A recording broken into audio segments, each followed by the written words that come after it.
దాదాపు 9,000 రూపాయలు అవుతుంది, 900 రూపాయలు అవుతుంది. 900 రూపాయలు కరెంటు బిల్లు ఉచితంగా వస్తుంది. అంటే అది 9, ఇది 9, అది 500 అంటే 1400. ఇంకేమున్నది, బస్సు మీద బస్సులలో తిరిగితే అదొక 700-1000 రూపాయలు వస్తుంది. అంటే దాదాపు 2,500 వస్తున్నాయి. అంటే మనకు మేలు జరిగే కార్యక్రమం జరుగుతుంది. ఈ పైసలు మనం ఇంకో విధంగా వాడుకోవచ్చు. మన పిల్లల చదువులకో, పిల్లలకు ఇంకా మంచి వసతులు, మంచి ఆహారానికో వాడుకోవచ్చు. ప్రభుత్వం చేసే సంక్షేమ కార్యక్రమాలన్నీ కూడా మనకు మేలు జరిగేటట్టు మనకి ఇచ్చే ఉచితాలు. ఎందుకంటే మీరు అందరు వినాలి, మాట్లాడేం అంతా మనకు కొన్ని ఉచితంగా ఎందుకు ఇస్తామంటే మనకు కొంత మిగులుబాటు అయితే అది మనం మంచిదానికి వాడుకుంటాం. మన జీవన ప్రమాణాలు పెరగడానికి వాడుకుంటాం. సో మంచి వసతి, మంచి ఫుడ్, మంచి ట్రాన్స్పోర్ట్ కానీ, పిల్లలకు మంచి బట్టలు కానీ, ఇట్లాంటి వాటికి చేస్తాం. అది ప్రభుత్వం చేస్తుంది ఇవన్నీ. సో ఇట్లాంటి గొప్ప కార్యక్రమాలు జరుగుతున్నాయి. ఈరోజు సన్న బియ్యం కార్యక్రమం కూడా ఇది ఎంత గొప్ప కార్యక్రమం అంటే, ఇప్పుడు మీరందరూ కూడా, ఎందుకంటే మేము మొన్న భువనగిరిలో చేసినాం, బీబీ నగర్లో చేసినాం, రేషన్ షాప్లలో అంతటా కూడా పంపిణీ మొదలైంది. ఓకే, ఈ సన్న బియ్యం అనేది యాక్చువల్గా ఈ రాష్ట్రంలో ఈ ఉచితంగా లేకుండా ముందు ₹1.90కే, ఆ రోజు కూడా 15 రూపాయలు 20 రూపాయలు కిలో బియ్యం ఉంటే ₹1.90కే పేదవానికి ఇవ్వాలనేది నాడు కాంగ్రెస్ ప్రభుత్వం, కాంగ్రెస్ హయాంలోనే కోట్ల విజయభాస్కర్ ఉన్నప్పుడు నిర్ణయం తీసుకోవడం జరిగింది. అది మొదలు పెట్టినరు. ఎన్టీ రామారావు వచ్చినాక తెలుగుదేశంలో మళ్ళా దాన్ని ఇంకా పూర్తిగా చేసుకుంటూ ఇంకా గొప్ప కార్యక్రమంగా నాడు చేసుకుంటూ పోయినరు. ఆ విధంగా కోట్ల విజయభాస్కర్ రెడ్డి ఎన్టీఆర్ గారు చేస్తే ఈరోజు మళ్ళా చంద్రబాబు వచ్చినాక ఏం చేసింది తెలుసా? తెలుగుదేశం 2000 ఆయన 97-98 ఏం చేసిందంటే ₹2 ₹5 చేసిండు. ఇక సరిపోతలేవు మాకని. అన్ని ప్రభుత్వాలు తక్కువ చేస్తే ఆయన ₹3 పెంచిండట. నిన్న చెప్తుండ్రు, మొన్న భువనగిరిలో చెప్తుండ్రు. నిజమేనా? అదే రేషన్ షాప్లో చెప్పు ₹3 పెంచితే మళ్ళీ రాజశేఖర రెడ్డి వచ్చిండు, ఇది గట్టెట్లు ఉంటుంది అని చెప్పి ఆయన ఏం చేసిండు, మళ్ళీ ₹2 చేసిండు. రాజశేఖర రెడ్డి ఇక చాలా కార్యక్రమాలు చేసిండు, గొప్ప కార్యక్రమాలు చేసిండు. ఎవరే అంటే ఈ రాష్ట్రంలో దేశానికి ఒక దిక్సూచిగా ఆయన చేసిండు. మళ్ళీ దాన్ని ₹2 చేసిన ఘనత, ₹5 తిరగరాసి మళ్ళీ ₹2 రాజశేఖర రెడ్డి గారు చేసిండు.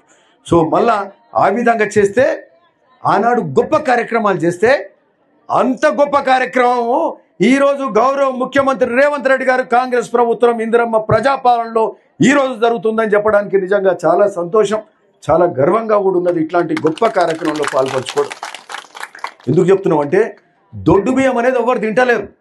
ఇక్కడ ఉన్న వాళ్ళు కూడా మిమ్మల్ని అడుగుతున్నా, మీరు అందరు తింటుండ్రా నిన్నమన్నటువంటి దొడ్డు బియ్యం? మేమైతే తింటలేమని చెప్తుర్రు. నేరు ఇక్కడ చెప్తుర్రు 70-80% బయట ఇది తినలేమని సన్న బియ్యం కొనుక్కొస్తుర్రు. ఈ దొడ్డు బియ్యం ఏం చేయాలి? ఎవరికి పడితే వాళ్ళకి అమ్ముతుర్రు. ₹5, ₹8, ₹10 అమ్ముతుర్రు. బీర్ ఫ్యాక్టరీలకు, పోల్ట్రీ వాడు, లేకపోతే రైస్ మిల్లుకి ఇస్తే రీసైక్లింగ్ చేసి మళ్ళీ మనకే అమ్ముతుర్రు, మళ్ళీ మనకే వస్తున్నాయి. ప్రభుత్వం ఏమో 10,000 కోట్ల రూపాయలు ఖర్చు పెడుతుంది ఈ మన బియ్యం పథకానికి. 10,000 కోట్లు ఖర్చు పెడితే మనం దాన్ని పావులా కాదు 10% అమ్ముకుంటే తిరిగి మళ్ళీ మన దగ్గరికే వస్తున్నాయి. అవి మళ్ళీ పోతున్నాయి. ప్రభుత్వానికి నష్టము, మనం తినక మనకు నష్టము. ₹10 అమ్ముకుంటే మళ్ళీ ₹40 పెట్టి సన్న బియ్యం కొనుక్కోవాలి మనకు. అంటే ఎంత నష్టం అవుతుంది? నెలకు ఒక 26-30 కిలోలు అంటే మళ్ళీ ఎంత ₹40 కిలో పెట్టి కొంటే, ఎక్కువ పెడితే ₹1,200 మళ్ళీ నెలకు నష్టం అవుతుంది. ఆ కుటుంబం పెద్దదైతే ₹1,500 నెలకు పోతాయి. సో ఈ విధంగా సన్న బియ్యం ఇస్తూ, మంచి బియ్యం అంటే మధ్య దళారులను తీసేస్తూ, ఈ దొడ్డు బియ్యం వ్యవస్థ లేకుండా ప్రజలకు నచ్చిన మంచి ఆహారం మీకు నేరుగా ఇస్తూ, మీకు నెలకు ₹1,200-1,500 ఆదాయేటట్టు మంచి ఆహారం తినే కార్యక్రమం.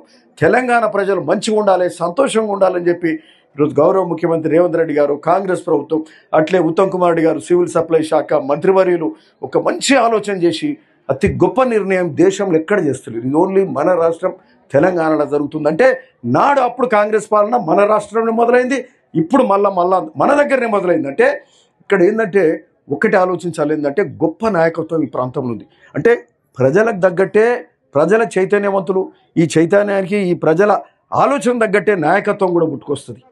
ఈరోజు ఒక 10 ఏళ్ల పాటు అసమర్థ పాలనను ఇంటికి పంపి ఈరోజు మరి ప్రజాపాలన నిలబెట్టి నా నాయకునికి ఈరోజు ప్రజలకు ఏం కావాలో తెలుసు కాబట్టి ఇట్లాంటి గొప్ప కార్యక్రమం ఈరోజు చేస్తున్నారు. ఈరోజు సన్న బియ్యం కార్యక్రమం చాలా గొప్ప కార్యక్రమం.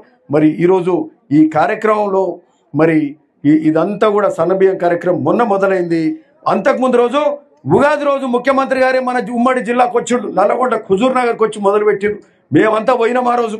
ఇక్కడ ఉన్న మా మిత్రుడు పెద్దలందరూ వచ్చిండ్రు, మేమంతా పోయి పాల్పంచుకున్నాం. మొన్న భువనగిరిలో మొదలుపెట్టినాం, ఈరోజు ఒలిగొండలు ఇప్పుడు మొదలు పెడుతున్నాం. పొద్దుటి నుంచి ఊరంతా తిరిగి జర పాదయాత్రలకు సమస్యలు ఏందో చూసినాం, జర ఆలస్యమైంది. అందుకని ఇక్కడ చూసుకొని మళ్ళీ పోచంపల్లి దిక్కుపోతున్నాం. ఊర్ల పంటి సమస్యలు చూసుకుంటాం. మళ్ళీ పోచంపల్లిలో 1 గంట వరకు పోవాలి, 12 అన్నం కానీ కనీసం 1 గంట వరకు పోవాలి. సరే, ఇది ఒక గొప్ప కార్యక్రమంగా చేసుకుంటూ పోతా ఉన్నాం. చాలా సంతోషం. ఈ సన్న బియ్యం అయితే మనకు, ఎందుకంటే ఆ బియ్యం కూడా క్వాలిటీ చూసినాం, మీరందరూ కూడా చూసి ఉండొచ్చు. ఇప్పుడు ఆ పంపిణీ వ్యవస్థ మొదలు పెడతాం. మనకి ఇదే కాకుండా ఇందిరమ్మ ఇండ్లు కూడా 1 వారం 10 రోజులల్లో మండల వ్యాప్తంగా కూడా ముగ్గులు పోసుకొని ఇల్లు కట్టుకునే కార్యక్రమం చేద్దాము. 10 ఏళ్ల పాటు పేదోనికి ఇల్లు ఇయ్యలే. ఈ రాష్ట్రం పైసలున్న రాష్ట్రమే కదా, పైసలున్న రాష్ట్రాన్ని అప్పులలో ముంచిండు. ఈ పైసలు ఎక్కడ పోయినాయో తెలియదు, అప్పులు ఎక్కడికి వెళ్ళినాయో తెలియదు, ఏది చేయలే. ఈరోజు ఆఖరికి పేదోనికి ఇల్లు ఇయ్యలే. ఇక చాలా చెప్పారు, దళిత ముఖ్యమంత్రి 3 ఎకరాల భూమి ఏది చేయలే, రైతు రుణమాఫీ చక్కగా చేయలే.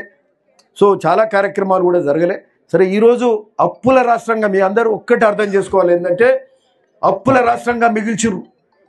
ఉన్న పరిస్థితులలో అంటే ఇదొక సంసారంలోనే రాష్ట్రం, ఒక ముఖ్యమంత్రి మంత్రులు అంటే ఒక సంసారాన్ని ఎట్లా నిలపాలి, మీరు మహిళలు ఎట్లా చేస్తారో ఆ విధంగానే చేసుకుంటవాలి. ఉన్న ఆదాయం ఏంది, ఉన్న ఖర్చులేంది, ఎట్లా చేయాలి, ఈ అప్పులు ఎట్లా కడదాము. అప్పులకే వచ్చిన పైసలల్లో 3వ వంతు 4వ వంతు పైసలు అప్పులకే పోతున్నాయి. కేసీఆర్ చేసిన అప్పులకే పోతున్నాయి. ఆయన కట్టిన ప్రాజెక్ట్ ఏమో కాళేశ్వరం కూలిపోయింది, అవి నీళ్ళు రావు, ఆ ప్రాజెక్ట్ కూలిపోయింది.